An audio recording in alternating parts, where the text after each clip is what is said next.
Hey yo! Welcome back to my series on pottery and hand building. Today I'm going to show you how to use a slab roller to add details to your wheel thrown pottery. Here we go. First I prep my clay by wedging it thoroughly, or at least as long as I can make myself. You might want to do yours a little bit longer. Then I move over to the wheels. After centering, I compress the inside bottom and then pull up my walls until they feel light and even, making a large cylinder. I make sure to compress my walls often, especially because our clay body has very little grit or structural integrity to it, and so this will help my walls stay strong.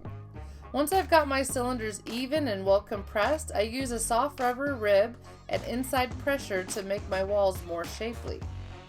My final touch is to make sure my lip is flat and compressed. And then I let it set up a bit. Now on this pot I'm going to add decorative slab made details, so I hit the slab roller. If you don't have a slab roller, you can use a wooden rolling pin or throw out a slab by hand. I don't need a huge amount of clay, but I do need to throw it down a few times. This will make my block of clay thinner and easier to roll out, and it will also make my block a bit wider. This is important because the slab roller will squish my clay, making it longer, but it won't increase the width, so I need to slap it out to my desired width now.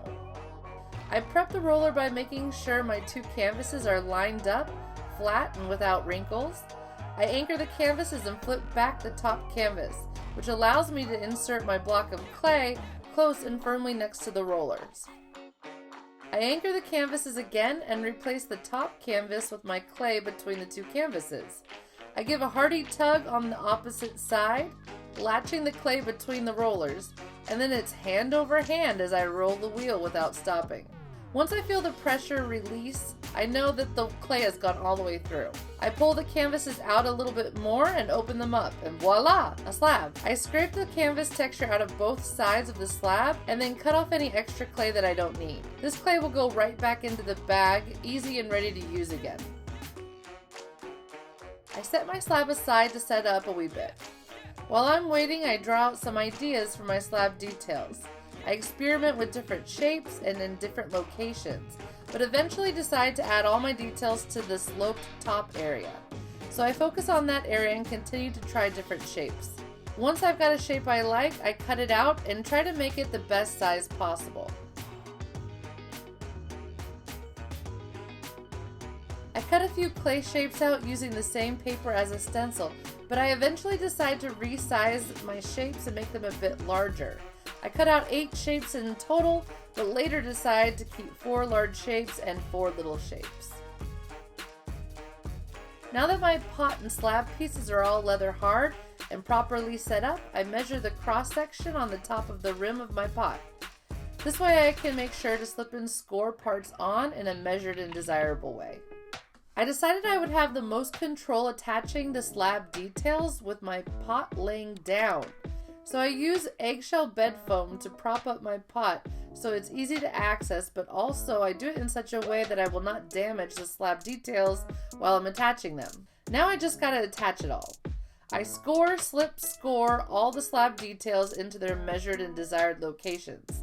I use a firm pointy tip rubber tool to clean up the seams where the slip seeps out, and then wipe away any leftover mess with my trusty sponge. I attach the 4 large shapes first. I try to make sure each little slab detail is straight, flat, and clean before attaching.